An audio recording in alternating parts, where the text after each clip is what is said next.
Today we're going to line the closet with cedar. Some of you might be wondering why we're doing all our closets in cedar. It is expensive and it does look nice, yes, but the main reason is that the aroma of the cedar is a natural deterrent to pests such as moths or anything of the sort. Not only that, it gives a nice aroma for your clothes, and the third most important thing is it can help regulate moisture in your closet as well.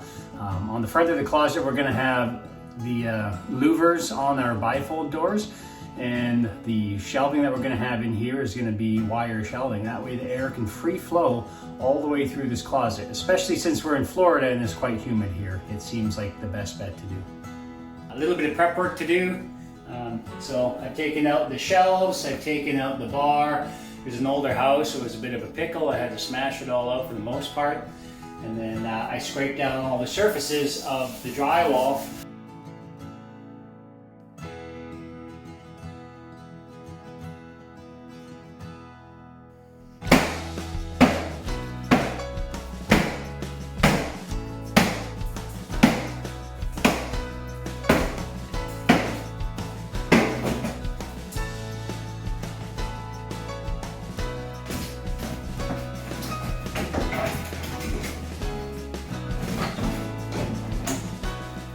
Now that I got the shelves out of this closet, we're going to scrape it smooth. Basically, we don't have to fill anything in with putty because we're covering it with cedar plank that's going to hide everything, but we do need to take any high ridges off of here. I'll be somewhat careful because sometimes you can rip the paper up, then you have to cut the paper to get a smooth finish. Like this, see? Now I have to kind of be somewhat careful. And no job is complete without proper cleanup throughout the steps. You leave it till the very end, who knows what you could be stepping on. There might be a screw in there and you could be scratching up your flooring underneath your boots. All the closets in this house have lights in them, so I'm going to take down the lights. These fixtures are old, but they're still good.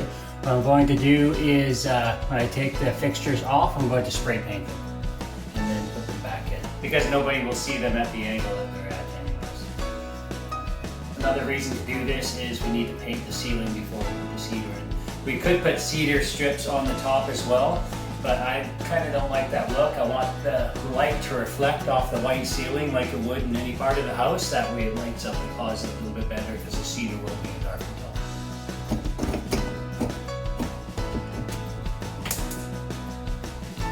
Okay, now I'm gonna go shut off the breaker so I don't need to electrocute myself.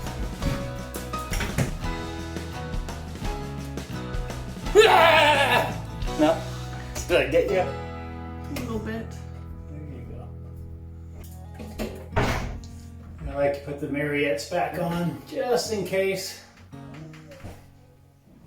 But now if you look up there, it's ready to paint around it.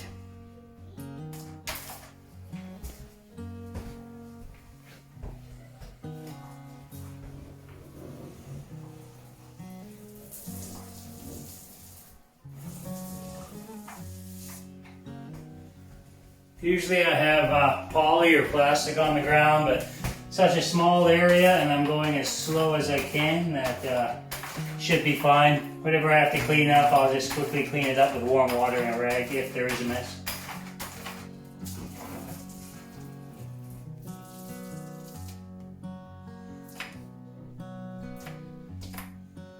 I'm prepped and ready to put the cedar tongue and groove into the closet. I'm going to do the back wall first here, because I want it to be as tight as possible. Now you'll see some markings on the wall here. These markings on the wall are basically the wall kind of changes width as it goes up and as it goes down. So in the middle it's 55 1/8, in the top it's 55, on the bottom it changes again. I put casing or trim on the inside of the closet as well. That way we can have an edge for the cedar tongue and groove to butt up against. It also finishes it nicely. The trim will be proud compared to the cedar tongue and groove. You'll also see up there I use a metallic paint from Rust-Oleum to paint the light fixture there, to reuse what we can where we can. And as I said before, because no one's really going to be seeing the light where the shelving is, this will work just fine. I'm going to start at the bottom here with the cedar tongue and groove. Some houses aren't exactly perfect, so I'm going to put my laser in here, and I'm going to make sure that my high end, if there is a high end, is where I start the first row. That way I can lift it up a little bit on the other parts of the closet that might be off just a hair. So this is the high corner right here by about a 1/4 inch. What we'll do is level it off of this side, and then everything else will be lifted off the ground just a bit. And then we're gonna seal it off with a piece of trim to push down the flooring and seal it up nicely. How we're gonna nail the cedar to the wall is you'll see there's a tongue lip on here. There's 2 sides to it.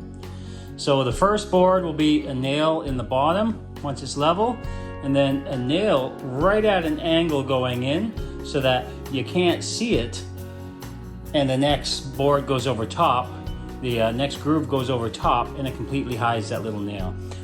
We're going to be using 1-inch brad nails for this, and a brad nailer. I got 18 gauge nails. We'll see how that works.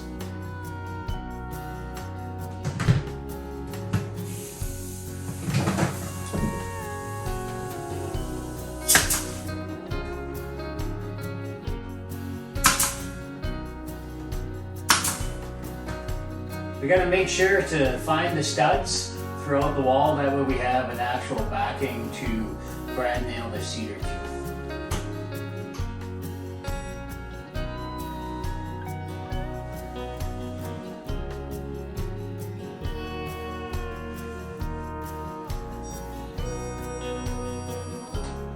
Now it looks like they're 16-inch on center, so to make sure the stud finder's working fine. 0 to 16 to 32 to 48. Perfect. Now we're just going to make sure the line is plumb and draw right onto the back so we know where's the nail.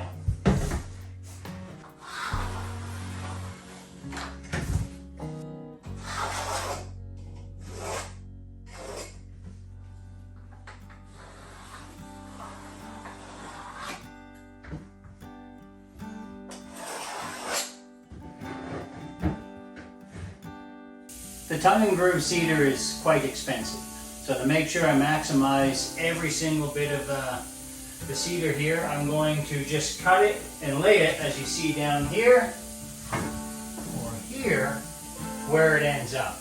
I could calculate, which I did, the measurement of from here to here, from here to here, here to here, and have all that straight cuts, which also looks nice, but what it is going to be clothes covering it. I'm not too concerned. I don't want to waste board feet or square footage of the cedar. So I'm just going to lay it this way.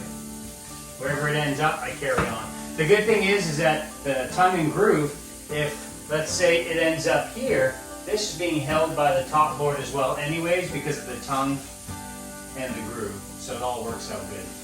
If you're really concerned, you can also stick glue behind here, but since we're nailing into the studs, there's no need to waste money on glue.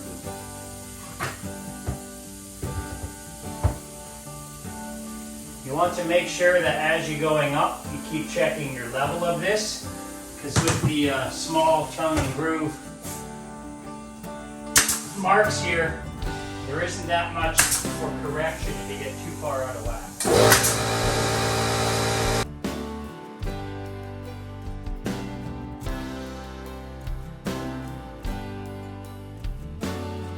It's definitely coming along quite nicely. What I did for a baseboard is I just ripped one of these down into 2 halves and then put it on top and bottom. Give it a nice clean look.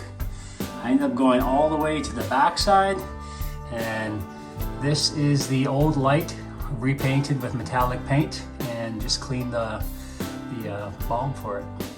Closet number 1 finished, 5 more to go.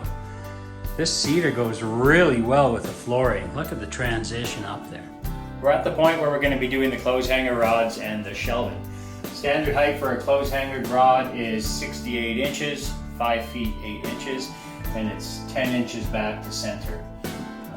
Yeah, so I'll show you how we do it on the other one. On this closet, I already measured 68 inches up, 10 inches over. I screwed the first side in. What I'm going to do is I like to use a laser level. We usually don't work on new construction, we work on older houses, and even though it's a quarter of an inch or something of the sort, it's better to be as perfect as you can when it comes to shelving and rods. So I'm just going to use my laser level here. Watch your eyes. And I already have 10 inches out of the dot, and I'm going to go to the bottom of that bracket.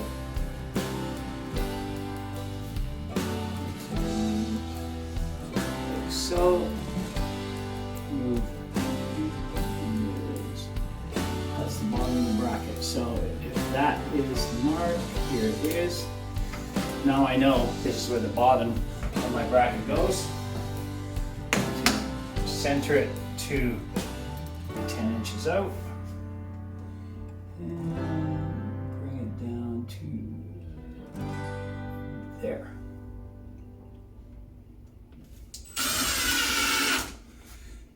I always finish screwing it in with the screwdriver so I don't strip the wood.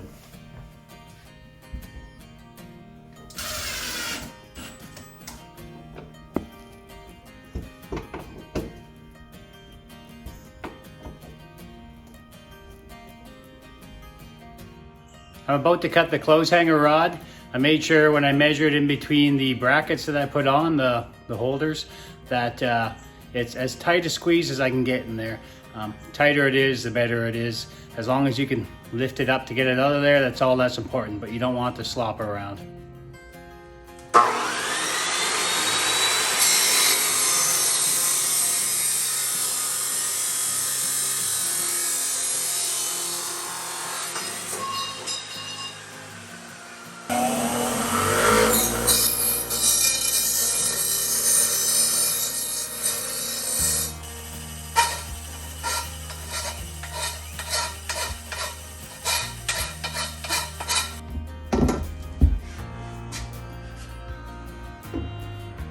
Just snug. See that? I'm going to be putting 2 shelves in these closets. The bottom one's going to be 16 inches and the top one's going to be 12 inches wide. That way you got a little more room when you reach the top to get your boxes on top of it. The first 16-inch shelf is going to be 2 inches above the rod. So I'm going to go from the top of the rod. Give me a rough and dirty 2 inches right here. Now what I'll do is I'll grab my laser level and make sure everything's perfect. If you don't have a laser level, put your line across here and then put another line with a level across there and then just use your hand level. But laser levels are good investments. Be careful with your eyes when you're around the laser. Here's the line that I put 2 inches above the top of the rod. And I've already marked a 16-inch dot out here. So I'm gonna go line there. And of course, try left-handed. One here, one here. And then I'm just gonna put one little one in the center once I stop shaking my hand here.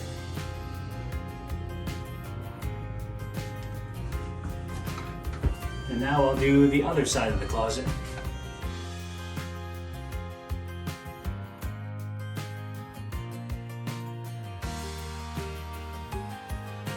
Next step, we're going to measure the length of the shelf from one end to the next and cut them out.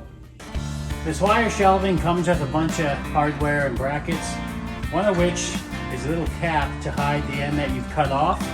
So I put the caps on the first side I'm going to measure off of anyways, and then also there's a bracket to mount the front as well. So between the thickness of this bracket here, which is 1/8 inch, and just a hair for the caps, I'm gonna call it 3/8 when I account for both brackets and the caps on both sides. So 3/8 of an inch off my overall length that I have measured for this shelf to begin with. Be sure to cut on the proper side of your line. If you cut on the side that you're going to be putting in, you'll lose an eighth of an inch or whatever it is that the width of your blade is.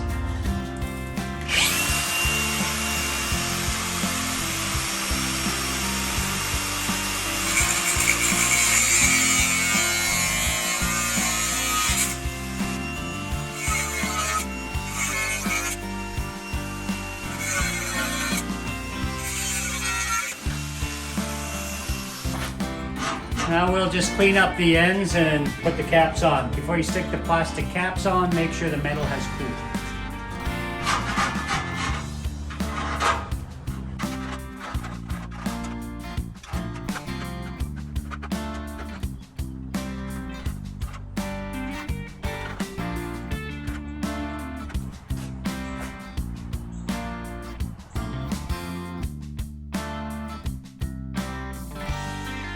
We are going to drill holes into the wall where I put those pen marks. There is drywall behind the Cedar, and the way that Closet Made, which is the brand of the shelving and brackets that we're using, works for these is you drill the hole in, push this in, and then you're going to hammer this pin in, which is going to expand the back side here. And yeah, since there is drywall back there, instead of screwing it in, I'm just going to use the hardware they gave us.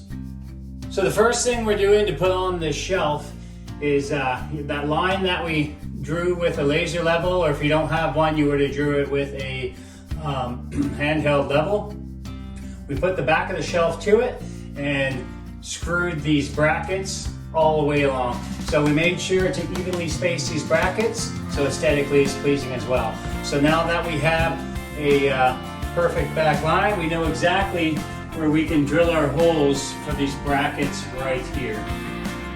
So even though we have a level line already drawn, I'm going to grab a 2-foot hand level, and from the back of the shelf to the front, I'm going to confirm that this is level, and it is. So this is where I'm going to make my mark to drill a hole.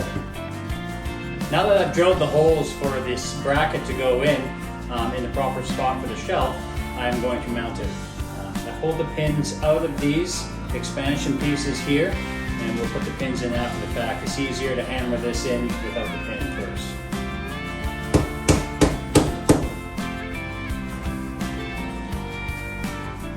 And here are the pins that we'll put in.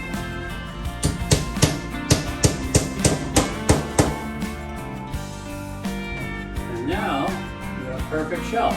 I'll just finish up the other side and we're good. And now for the last piece to hold up the center of the shelf. This looks about center. So we hook it underneath there. We'll put a screw down here. And our first shelf is complete. Looks pretty. So I've decided not to put an upper shelf on there. A little bit of consideration. I took a look up there, and in order to get that 12-inch shelf up there, that means the boxes are going to come up, or clothing or whatever, and the angle that it's going to have to make is probably going to pop the popcorn ceiling off the ceiling. So I've decided it best just to have this shelf here, more than enough room and access to the top shelf. Turned out pretty good. So that finishes the tutorial for our Cedar closet.